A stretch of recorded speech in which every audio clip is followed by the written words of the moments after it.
Bonjour, nous sommes en train de voir cette semaine les 5 histoires les plus connues de la Bible. On a parlé de la résurrection du Seigneur Jésus-Christ, de l'histoire de la création, du récit de l'arche de Noé. Et aujourd'hui, on va découvrir ensemble une nouvelle histoire, l'une des plus connues de la Bible. Et c'est l'histoire de la traversée de la mer Rouge. Alors, cette semaine, on prend un peu plus de temps à lire les textes bibliques de ces récits. C'est important pour nous, même si nous les connaissons, de prendre le temps de les lire ensemble et de pouvoir prier par rapport à ces thèmes, les thèmes qui sont développés dans ces récits. J'aimerais dire que, avant d'entrer dans le sujet aujourd'hui, comme vous le savez, nous sommes dans cette campagne de dons des 20 000 partenaires mensuels.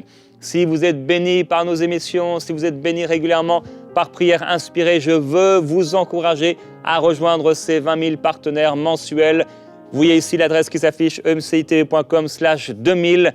Il suffit d'aller donc à cette adresse et vous pouvez devenir partenaire mensuel avec EMCI pour que nous puissions vraiment mettre en œuvre tout ce que le Seigneur a mis dans nos cœurs, entre autres l'application Ma Bible dont vous avez entendu parler. Vous avez vu le clip, si vous ne l'avez pas encore vu, je vous invite à le découvrir sur la chaîne de MCI TV ou sur la chaîne YouTube de MCI TV ou sur le site de MCI TV.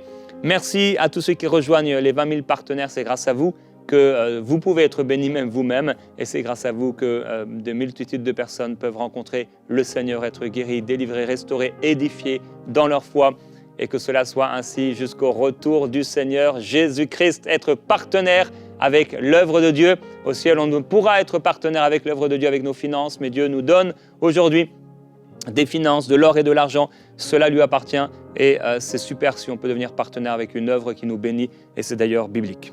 Aujourd'hui, je veux partager avec vous donc cette histoire de cette traversée de la mer Rouge.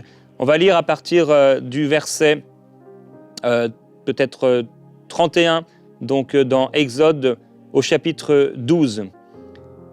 Il est écrit, donc c'est après qu'il y a eu de la part de Dieu donc ce mouvement, on va dire ça comme cela, ce mouvement où finalement il y a l'ange exterminateur qui va passer et il va passer au-dessus de la maison de tous ceux qui appartiennent au Seigneur des Israélites et par contre il va entrer dans la maison de tous ceux qui ne lui appartiennent pas. On a parlé hier de l'arche de Noé et comment pour eux, eh bien, ça a été la fin.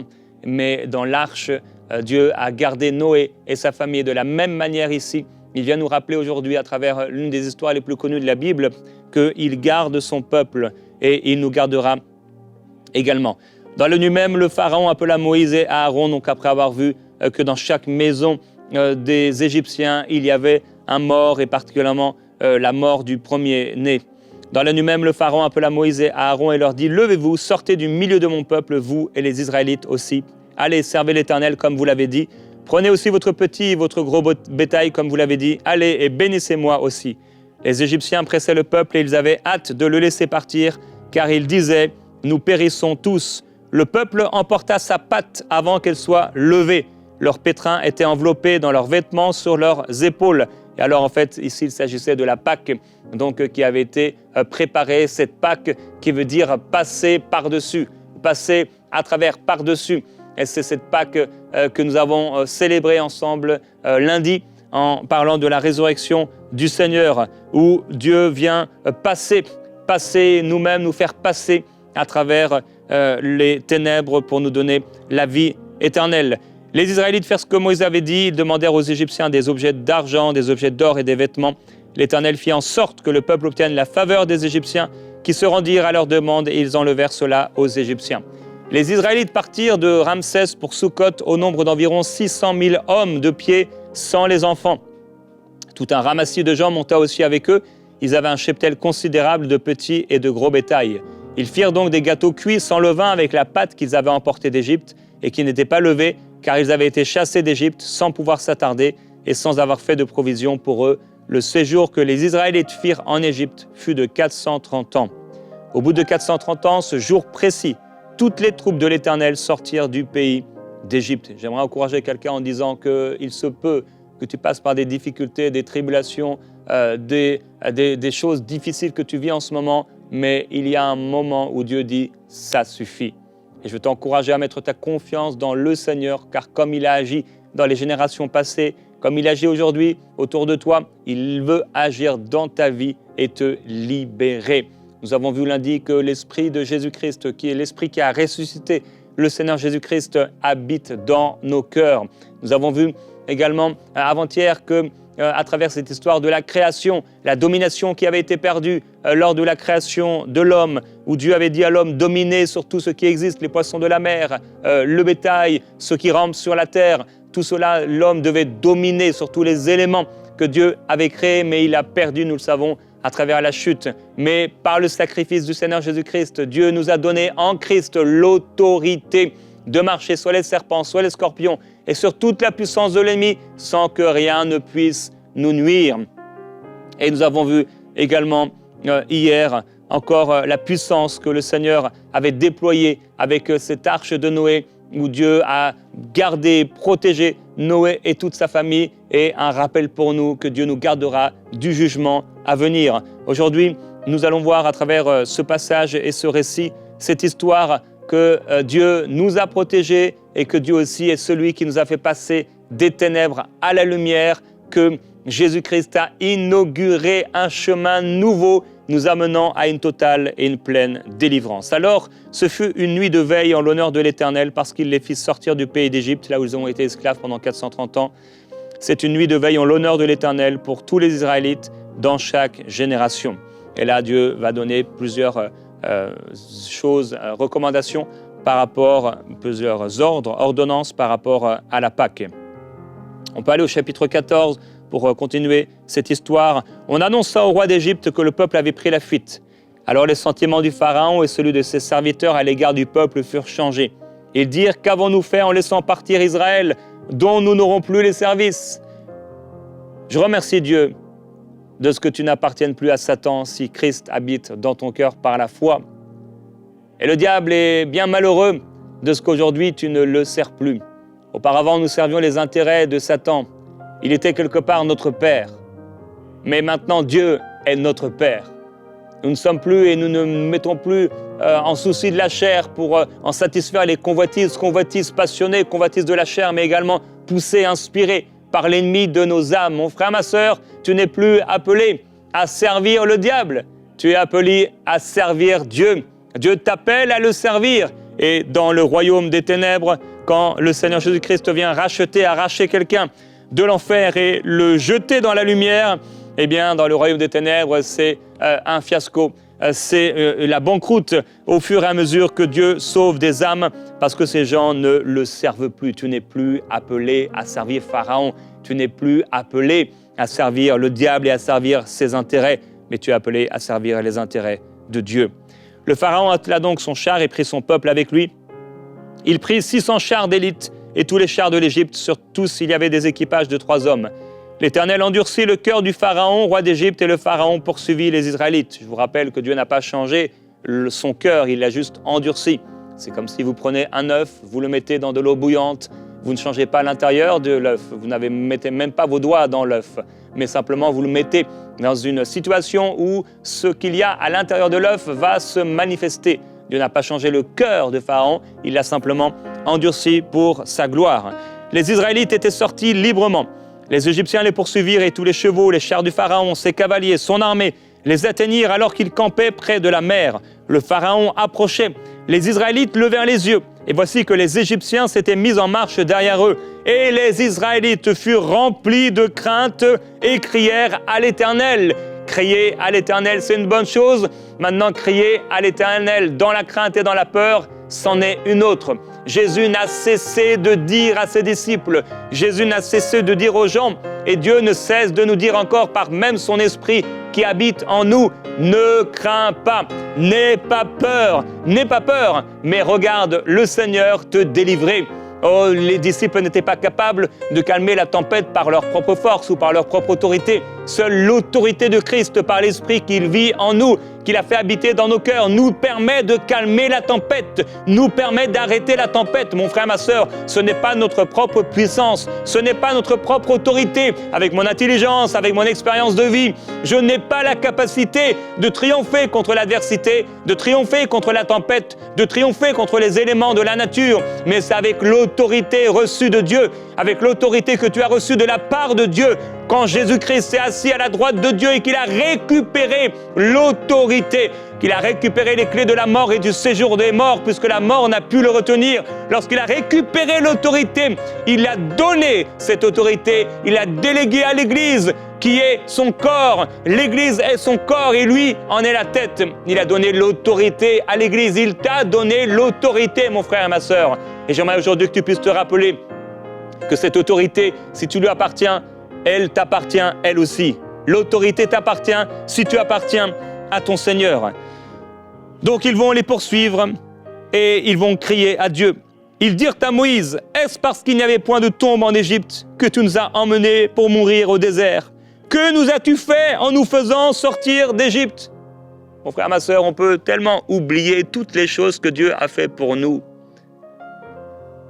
Si on avait un livre et qu'on avait pris le temps d'écrire tout ce que Dieu avait fait pour nous depuis qu'on l'a rencontré, et même avant notre rencontre avec lui, lorsqu'il était déjà à l'œuvre dans nos vies, quand il nous arriverait quelque chose, on n'aurait aucune crainte, parce qu'on se rappellerait tout ce qu'il a fait pour nous. Dieu est intervenu pour les délivrer. Et ils ont vu l'un après l'autre les fléaux de Dieu se manifester à travers le serviteur de Dieu. Et ils ont vu comment la puissance de Dieu était supérieure à celle de Pharaon, des sorciers et à tous leurs sortilèges. Et pourtant, c'est comme si à un moment, devant cette situation difficile, les ennemis derrière eux, ils ont un blanc, une perte de mémoire. Ils ont complètement oublié l'intervention de Dieu. Ils ont même oublié, alors que ça vient de se passer. Pendant la même nuit, cela vient de se passer. Que le Seigneur est intervenu et que l'ange exterminateur est venu détruire, tuer tous les premiers-nés en Égypte. Mais si Dieu est capable de le faire ou de laisser faire cette chose, il est capable également de réduire à rien les ennemis qui se dressent contre nous et qui nous poursuivent. N'est-ce pas là ce que nous te disions en Égypte? Laisse-nous servir les Égyptiens, car mieux vaut pour nous servir les Égyptiens que de mourir au désert. J'espère que ce n'est pas ta conclusion dans ce moment difficile. Ah, j'étais mieux dans le monde. Ah, c'était mieux auparavant. Ah, j'aurais dû rester dans le monde, j'aurais dû rester avec cette personne. Ils ont dit, laisse-nous servir les Égyptiens. Et pendant que Dieu était à l'œuvre, à travers les différents fléaux, quand ils ont vu que les choses s'endurcissaient, alors que le Dieu de Moïse était à l'œuvre, ils ont dit à ce Moïse, maintenant laisse-nous plutôt servir les Égyptiens. Et c'est ce moment, vous savez, quand Dieu est à l'œuvre dans nos vies et qu'on va lui donner notre cœur, on a l'impression que ça devient pire parfois, jusqu'à ce que notre cœur se soumette à lui. Moïse répondit au peuple, soyez sans crainte, restez en place et voyez, regardez, observez comment l'Éternel va vous sauver aujourd'hui. Car les Égyptiens que vous voyez aujourd'hui devant vous, vous ne les verrez plus jamais. Plus jamais. Qu'il en soit ainsi dans ta vie au nom du Seigneur Jésus-Christ.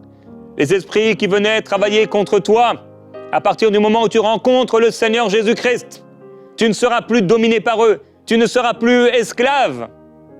L'Éternel combattra pour vous et vous gardez le silence. Ça veut dire ne vous plaignez pas. Ne vous plaignez pas. Ne confessez pas votre incrédulité. Ne confessez pas vos doutes. Ne confessez pas vos peurs.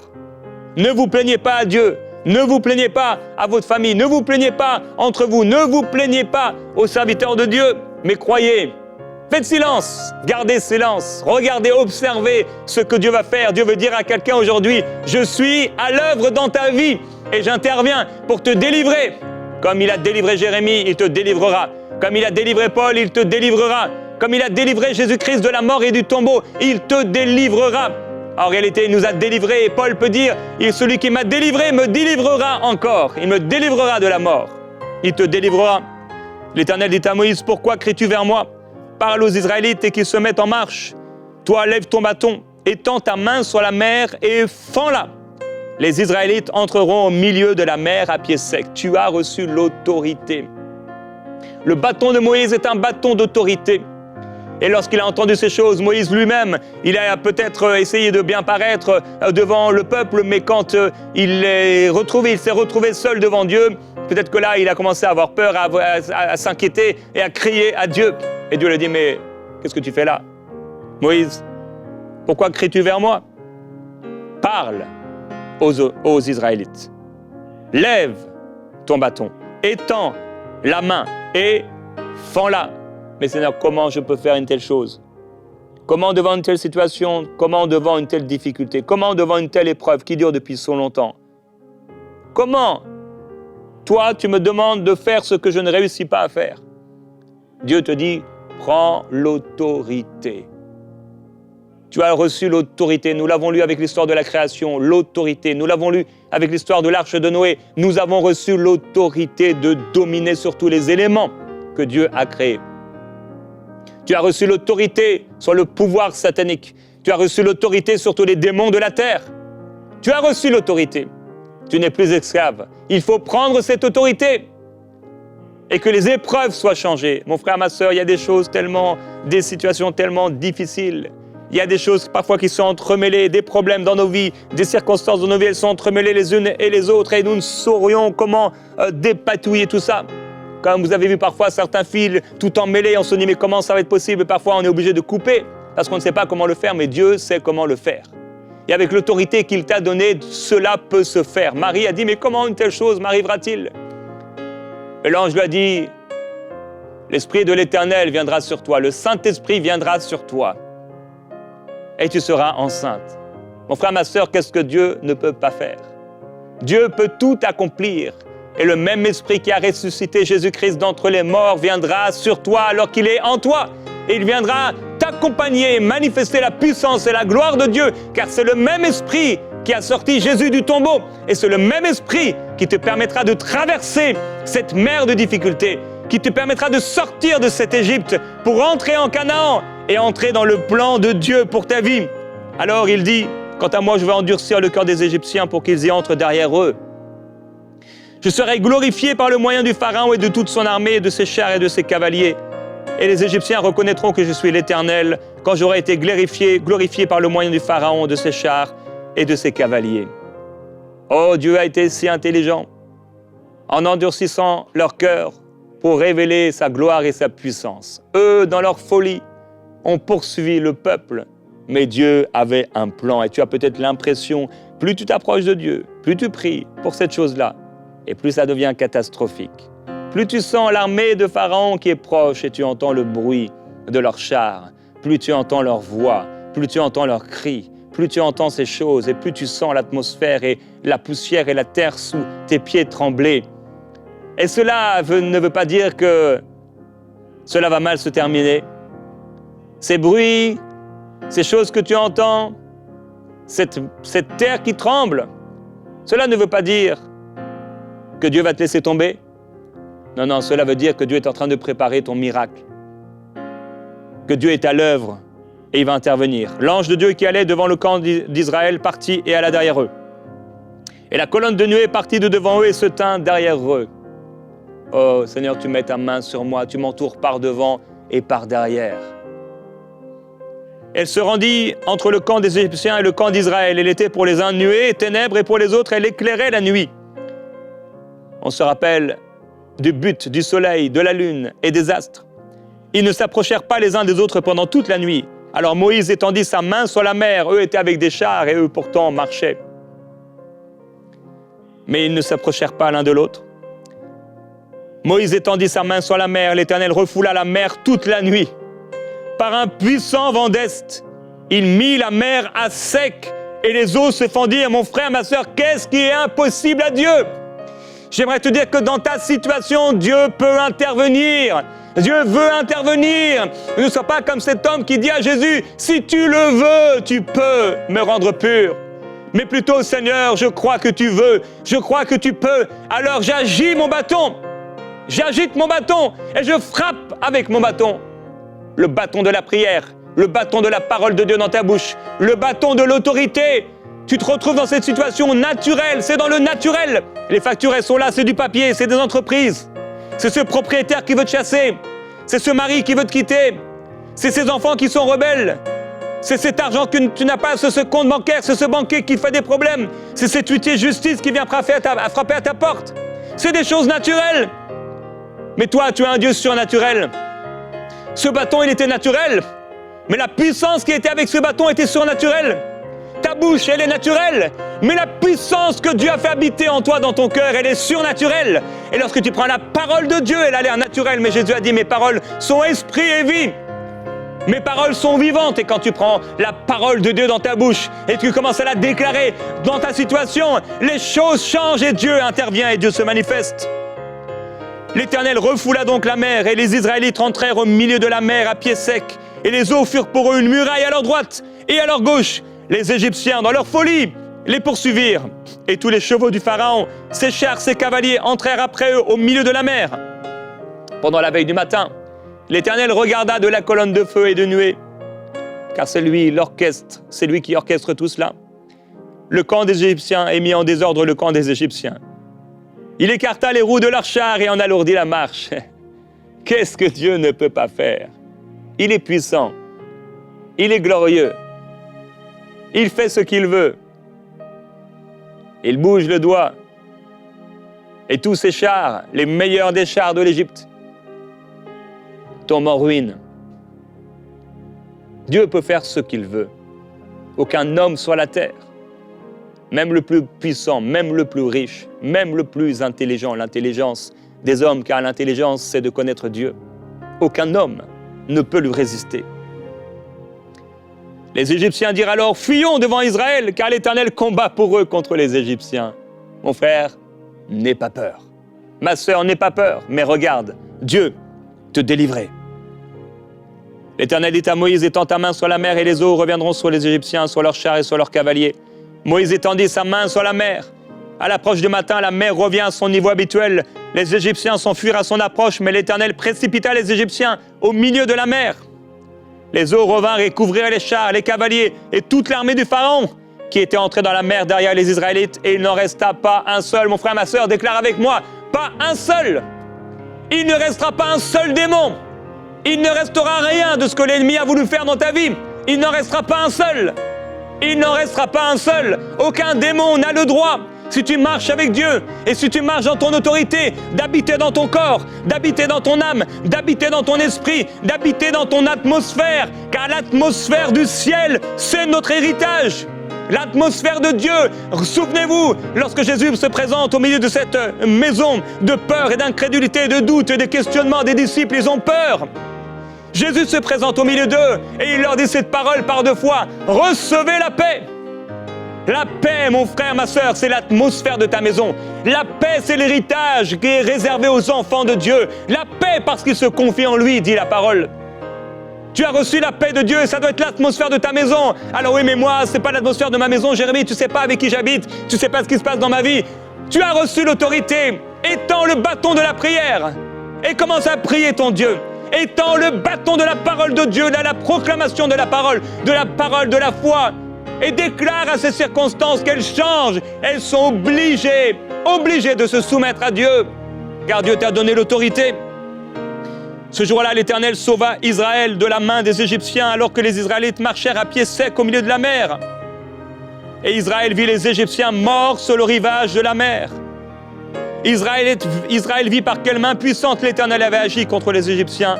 Le peuple craignait l'Éternel. Ils crurent en l'Éternel et en Moïse, son serviteur. Mon frère, ma sœur, n'attends pas la fin de l'exaucement, la fin de la résolution de problèmes pour croire en Dieu et en sa parole. Mais commence dès maintenant à croire. Car si tu crois, tu verras la gloire de Dieu. N'aie pas peur, mais regarde tout simplement Dieu te délivrer. Ça n'a pas été compliqué pour eux, ils devaient marcher, ils devaient croire. Ils devaient marcher, ils devaient croire. Ils devaient marcher, ils devaient croire. Et Moïse a dû écouter Dieu et faire ce que le Seigneur lui a demandé de faire, comme on a pu le voir avec Noé hier. Seigneur, nous voulons te remercier aujourd'hui pour ta parole qui nous rappelle de ne pas avoir peur. Nous refusons la crainte, nous refusons la peur, nous refusons d'être dominés et nous refusons de rester en Égypte. Quelqu'un doit sortir de l'Égypte aujourd'hui en recevant le Seigneur Jésus-Christ dans son cœur. Seigneur Jésus, tu as inauguré le chemin. Tu as déchiré le voile qui nous séparait du Père. Et comme ce chemin que tu as ouvert, la mer qui s'est ouverte en deux, tu as ouvert le chemin nous amenant vers le Père, car tu es le chemin. Cette terre sur laquelle ils ont marché, c'est toi. Ils ont marché sur ce chemin de délivrance, de libération. Aujourd'hui, nous voulons encore te remercier, Père, pour le salut, pour la délivrance de l'Égypte, pour la délivrance de ce Pharaon qui est l'image de Satan. Alors que nous étions esclaves, alors que nous étions dominés par toute espèce de péché, par toute espèce de vice, par toute espèce de convoitise corrompue, des choses mauvaises, nous étions dominés, esclaves de Satan. Tu nous as libérés. Nous voulons encore te remercier pour la résurrection de Jésus-Christ d'entre les morts, nous apportant le Saint-Esprit, nous apportant la paix. Nous voulons garder la paix, nous voulons conserver la paix, nous voulons garder la paix dans la tempête, nous voulons garder la paix dans le trouble. Et même si les ennemis ont l'air de s'approcher, même si leurs cris se font entendre plus, même si l'épreuve est difficile, Père, je prie pour quelqu'un aujourd'hui, que cette personne puisse se confier en toi. Que personne ne retourne en arrière, dans la gueule du lion, dans la gueule de l'ennemi, dans la gueule du loup, mais que nous puissions exercer notre autorité, Père. Je prie que quelqu'un commence à exercer son autorité. Père, apprends-nous encore et révèle-nous encore l'autorité que tu as donnée à l'Église, de pouvoir marcher sur les serpents, les scorpions et sur toute la puissance de l'ennemi, sans que rien ne puisse nous nuire. Révèle-nous encore, oh Dieu, qu'il ne s'agit pas du bâton, mais le bâton est simplement un moyen d'exercer notre autorité. Oh Dieu, nous t'adorons et nous te glorifions. Tu es saint, Seigneur Jésus-Christ. Ta parole dans nos bouches, ce n'est pas des mots, ce n'est pas des phrases qui se répètent les unes après les autres. Ce n'est pas un ensemble de voyelles, de syllabes, de consonnes, mais c'est une puissance. C'est la puissance de ta parole. Au commencement a été ta parole et tu as tout créé par le pouvoir de ta parole. Tu as dit que la lumière soit et la lumière est venue. Aujourd'hui, tu nous as donné ta parole et nous refusons la crainte. Nous voulons croire, proclamer ta parole et simplement regarder, observer et voir combien tu es bon. Père, je prie pour quelqu'un aujourd'hui qui était dans le trouble, qui était dans une épreuve, qui était dans les difficultés. Et j'étends ma main, Seigneur, vers cette personne. Et je déclare ton intervention, oh Dieu. Alors qu'elle met sa confiance en toi, je m'associe à sa foi pour croire en sa délivrance. Tu nous as délivrés. Tu nous as délivrés de la mort. Tu nous as délivrés du Pharaon. Il n'est plus. Il n'en reste plus aucun. Et Seigneur, il essaie de faire croire encore qu'il veut dominer, qu'il a capacité, qu'il a possibilité de dominer sur nous, mais nous refusons d'être dominés à nouveau alors que tu nous as sauvés, tu nous as rachetés pour la vraie liberté. Merveilleux et glorieux Jésus-Christ, nous t'adorons, Seigneur. Qui est semblable à toi? Qui te ressemble, ni dans les cieux, ni sur la terre? Nul ne te ressemble. Nul n'est semblable à toi. C'est pourquoi nous t'adorons, Jésus-Christ. Nous t'adorons parce que tu es ressuscité d'entre les morts, parce que tu as fait habiter en nous ton esprit, parce que tu nous as redonné l'autorité, parce que tu nous gardes du jugement à venir, comme tu as gardé Noé, parce que tu nous fais traverser, et tu nous as fait traverser des ténèbres à la lumière. Nous t'adorons et nous te glorifions, Seigneur, pour ton amour merveilleux.